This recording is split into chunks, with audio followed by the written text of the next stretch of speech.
자, 안녕하세요. 오늘은 어떻게 살 것인가에 대한 생각. 지금 코로나가 장기화되면서 저도 그렇고 사실은 어디를 못 다니는 상황이 됐잖아요. 그래서 사람들이 다니지 않으니까 그 대신에 또 다른 수요들이 있대요. 그래서 뭐 반도체가 올라가고 집에서 테레비를 많이 보고 그 다음에 전체 이렇게 대중교통이나 이런 거를 잘 못 쓰게 하니까 이제 개별적으로 움직이면서 차가 뭐 많이 되고 뭐 이런 이야기들이 있어요. 근데 모르겠어요. 제가 생각하기로는 어느 순간부터 이렇게 보는 바로는 망고의 진리 중에 하나가 우리 조상들이 한 젊어서 노세요. 노세 젊어서 노세. 늙으면 못 노라니. 나 그게 너무너무 맞는 얘기인 것 같아요. 이게 나이를 먹으니까 재밌는 것도 없고 쓸데없는 걸로 바쁘고 하루가 빨리 가. 그래서 경험을 사는 게 굉장히 중요하겠다 이런 생각이 듭니다. 저 같은 경우는 사실 뭐 답사도 많이 하고 그랬는데 그런 것들이 사람에게 많이 뭐랄까 남는 게 있어. 그래서 돈도 버는 것도 중요하지만 나를 위해서 쓸 수 있는 거 그게 어떻게 보면 더 중요하다라는 생각이 들어요. 요번에 그 삼성에서 상속세를 뭐 13조를 낸다. 뭐 이런 얘기가 기사에 나오는 걸 보고 야, 저렇게 가지는 게 과연 정당할까? 있으면 당연히 좋겠지. 하지만 쓰는 것도 써서 자기를 위해서 무언가를 만들어내는 것도 굉장히 좋을 것 같다. 저는 그런 생각은 계속 합니다. 그래서 부처님께서 하시는 말씀이 네가 가지고 다닐 수 있는 재산이라고 하는 얘기를 계속 하세요. 그래서 사람에게는 두 종류의 재산이 있대. 축적해 놓는 재산이 있고 가지고 다닐 수 있는 재산이 있고. 그리고 축적해 놓는 재산은 사람이 불안해서 다 못 쓰고 결국은 어느 정도를 나중에 남기고 갈 수밖에 없어요. 그런데 그런 재산들이 자기가 진짜 다 쓰고 갈 수만 있으면 그것도 되게 재밌을 건데. 그래서 제가 전에 그런 얘기 해드렸잖아요. 키에르케고르 같은 경우가 다 쓰고 간 사람이라고. 정확하게 잔고를 날린 사람이라고. 그렇게 맞추기도 굉장히 어려웠을 건데. 그래서 제가 뭐라고 말씀드렸냐면 아마 심장이 안 좋아서 죽었을 거다. 돈 다 쓰고 더 이상 못 버텨서 이거 돈도 다 떨어졌는데 이러다가 죽은 거 아닌가 이런 생각을 했었는데 자기가 돈을 써서 그것을 통해서 어떤 경험을 만들어가는 그 경험을 업이라고 합니다. 그래서 그렇게 이 업에는 이건 중립 단어거든요. 그러니까 좋고 나쁘고가 없어. 그래서 그것을 좋게 되면 선업, 나쁘게 되면 악업. 그러니까 마치 도화지에 그림을 그리듯이 잘 그리는 그림도 있고 잘 안 되는 그림도 있는 거죠. 그래서 부처님께서 뭐라고 말씀하시냐면 사람은 죽고 나면 그 사람을 따르는 것은 이 업밖에 없다. 자기가 평상시에 해놓은 행위가 누적된 거. 그리고 그거는 100% 맞다는 생각을 해요. 네가 죽어봤냐? 아니 그런 건 아니지만 꿈을 꿔보면 꿈의 가장 큰 특징이 환경이나 나는 바뀌어도 나는 있다는 거예요. 1인칭인 나는 있어. 주인공은 언제나 있어. 주인공 없는 꿈은 없습니다. 주인공은 언제나 있어. 내 모습이 바뀔 수는 있어. 그래도 나는 있어. 가족이나 외부적 환경은 다 바뀌어요. 꿈을 꿀 때마다 바뀌어. 꿈속에서 가족 나오는 경우가 여러분들도 별로 없을걸요? 그래서 가족이라고 하는 거는 꿈도 못 따라가는 거고 내가 생각하는 환경들도 결국 그렇게 뭐 많이 따라갈 수 있는 것들은 없어요. 따라갈 수 있는 건 없어요. 그러면 꿈속에서 내가 가지고 가는 거는 내 사고방식 그리고 나라고 하는 개념. 이 두 가지는 따라가요. 그 나라고 하는 사고방식이 뭐냐면 사실은 업이에요. 내가 규정 지어놓은. 내가 계속해서 이렇게 눈 쌓이고 시루떡 쌓이듯이 이렇게 쌓여가면서 어떤 특징을 나라고 하는 색깔의 특징을 만들어내는 거죠.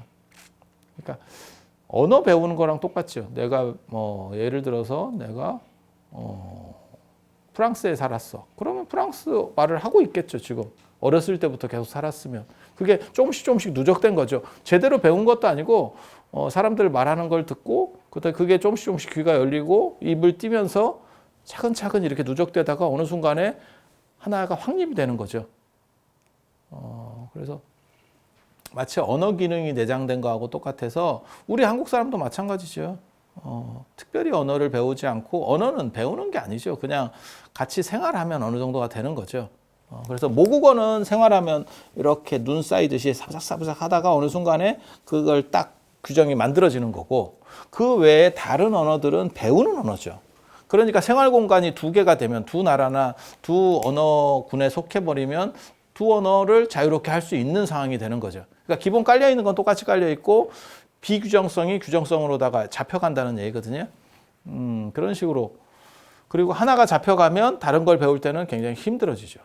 그래서 어렸을 때 여러 개의 언어를 학습했느냐가 커서 새로운 언어를 학습하느냐에 있어서 가장 중요한 선결 조건이라고 하는 거거든요. 그게 우리나라 사람들이 외국어 능력이 떨어지고 유럽 사람들이 외국어 능력이 좋은 이유기도 하고요. 우리는 삼면이 바다고 북한도 막혀 있기 때문에 북쪽도 막혀 있어서 거의 섬나라 비슷하니까 어학을 못 하는 거고 일본도 마찬가지고.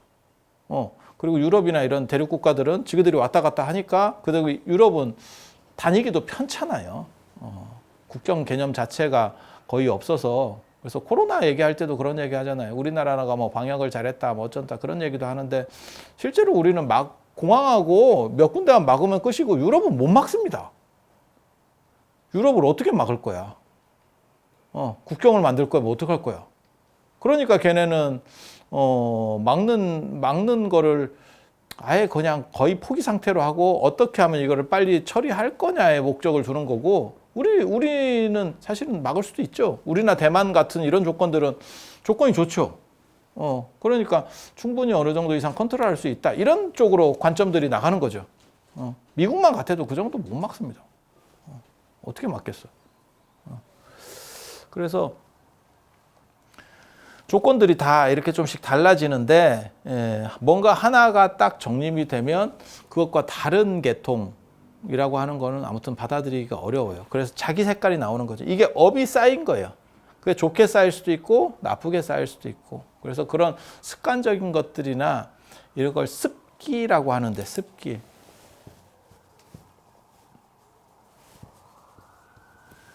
업이 반복돼서 어떤 기질을 형성하는 걸 습기라고 하는데 그것은 자기 고정적으로다가 어떤 특징을 가지게 되는 거죠. 그래서 요게 만들어지면 그거는 꿈속을 따라가요. 꿈속에서도 나라라고 하는 것의 개념 규정이 사실은 요게 상당 부분을 차지해요. 그리고 그 플러스 외형이 만들어지는 거고.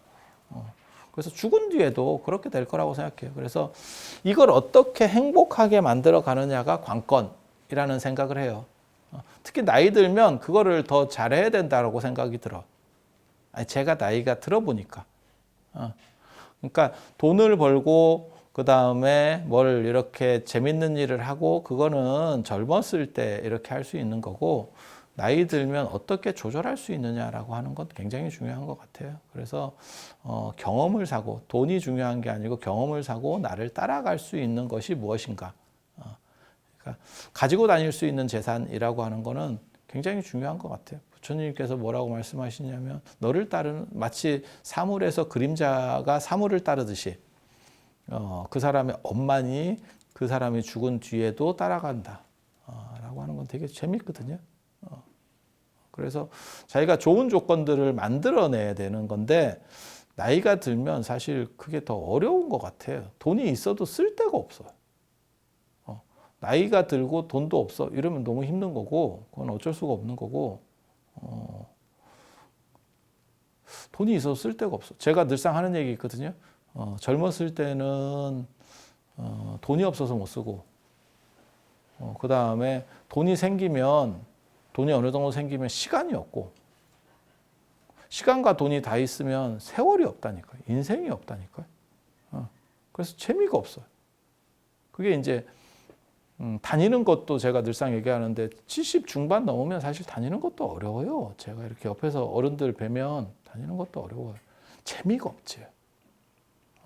재미가 없지. 뭘 해도 재미가 없고 뭘 해도 자기랑 다른 게 자기가 규정해 놓은 거랑 다른 게 걸리면 불만이죠.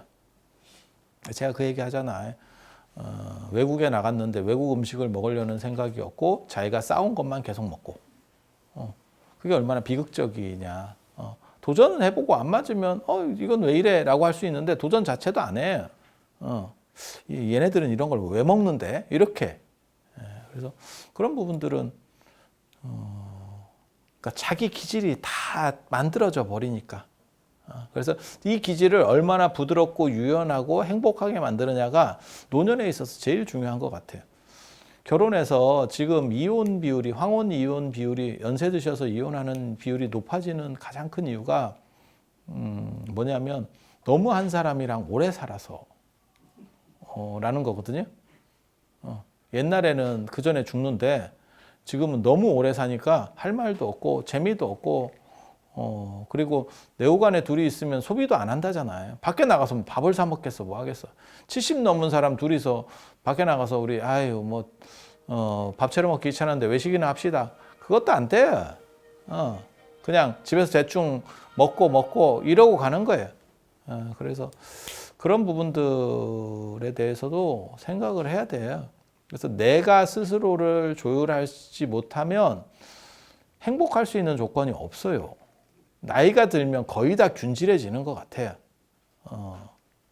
뭐 외모만 균질해지는 게 아니고, 근데 너무 돈이 없으면 그거는 불편할 것 같아요. 그래서 우리나라에서 보면 노령 인구의 자살률이 높아지는 게 사실은 IMF를 겪으면서 상당 부분 그때 저축해 놨던 거를 털어먹는 그분들이 지금 빈곤층으로 노령 빈곤층이 돼버린 거거든요. 그래서 어쩔 수가 없다라는 생각, 그건 참 안타까운 일이에요. 그건 사회적으로 어떻게 처리를 해야 되는 부분이라고 생각하고, 그냥 기본적으로 어느 정도 되시는 분들은 한 살이라도 젊었을 때 많이 다녀보고 많이 체험해보고 하는 게 좋아요.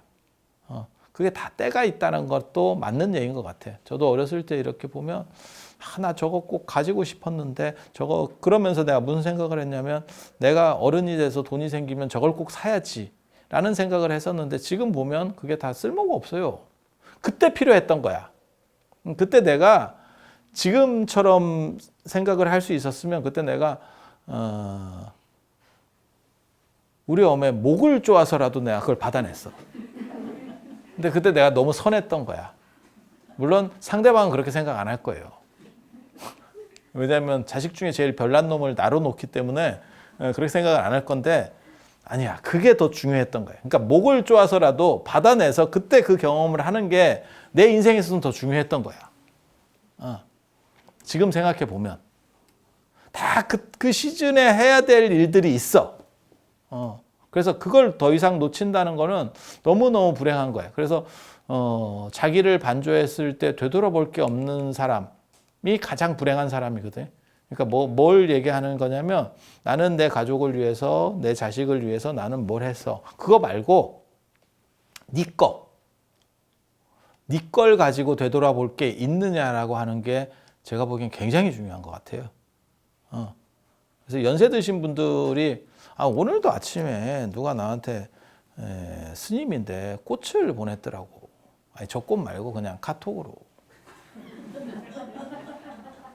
그런 사람들이 있어. 내가 대놓고 저번에도 한번 했거든. 이거 노인네들이 하는 거니까 하지 마라.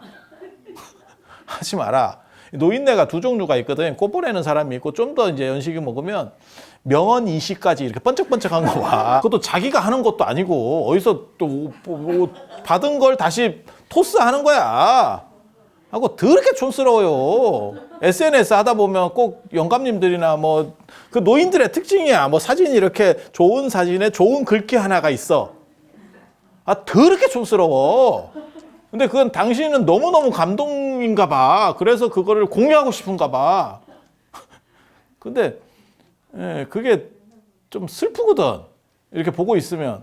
그래서 이런 거 노인네들이 하는 거다. 이렇게 나는 또 직설적으로 얘기를 해줘.